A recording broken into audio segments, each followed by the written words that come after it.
మన ప్రభు అయిన యేసుక్రీస్తు నామంలో మీ అందరికీ శుభము కలుగును గాక.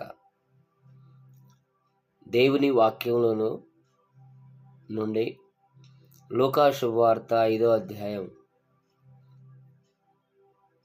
30వ వచనాన్ని మనం గమనించినట్లయితే, కొందరు యేసుక్రీస్తు మీద సనుగుచున్నట్లుగా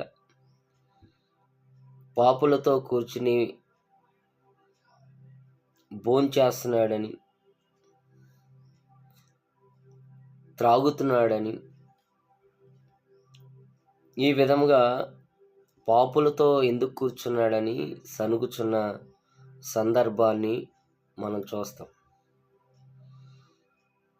అయితే దీనికి యేసుక్రీస్తు ఒక మంచి మాటని వారందరికీ తెలియచేసినట్లుగా మనం చూస్తాం. అదే 31వ వాక్యంలో ఏమని రాయబడింది? అందుకు యేసు, రోగుల కొరకే గాని ఆరోగ్యము గల వారికి వైద్యుడు అక్కర్లేదు.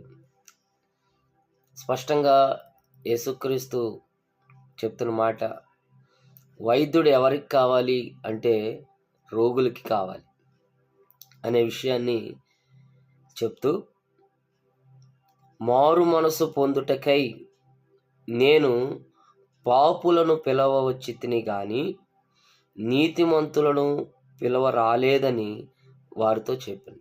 యేసుక్రీస్తు ఈ భూలోకానికి ఎందుకు వచ్చాడంటే నీతిమంతుల కొరకు కాదు, కానీ పాపులు మారు మనసు పొందుటానికి, వారి జీవితాలను మార్చడానికి, వారి యొక్క పాపముల నుంచి విడుదల పొందినట్లు వారి కొరకు రక్తం చిందించడానికి, వారి పాపముల నిమిత్తం బలిగా మార్చబడ్డానికి ఈ భూలోకానికి వచ్చినట్లుగా యేసుక్రీస్తే స్వయంగా చెప్తున్న లేఖనం. చూడండి, రోగుల కొరకు వైద్యుడు, డాక్టర్ ఎంత అవసరమో, రోగులకే వైద్యుడు కావాలని ఎంత నిశ్చయతో, అలాగే పాపం అనే రోగాన్ని తీసేయడానికి పరిశుద్ధుడైన దేవుడు పరలోకం వీడి ఈ భూమి మీదకి దిగి వచ్చారు. నేను అందుకే వచ్చానని చెప్పేసి యేసుక్రీస్తే స్వయంగా చెప్పారు. కాబట్టి మనందరం కూడా జన్మతా పాపులం. మన క్రియల వల్ల పాపం చేసి ఉన్నాం, మన మాటల వల్ల పాపంలో ఉన్నాం, తెలుసో తెలియకో.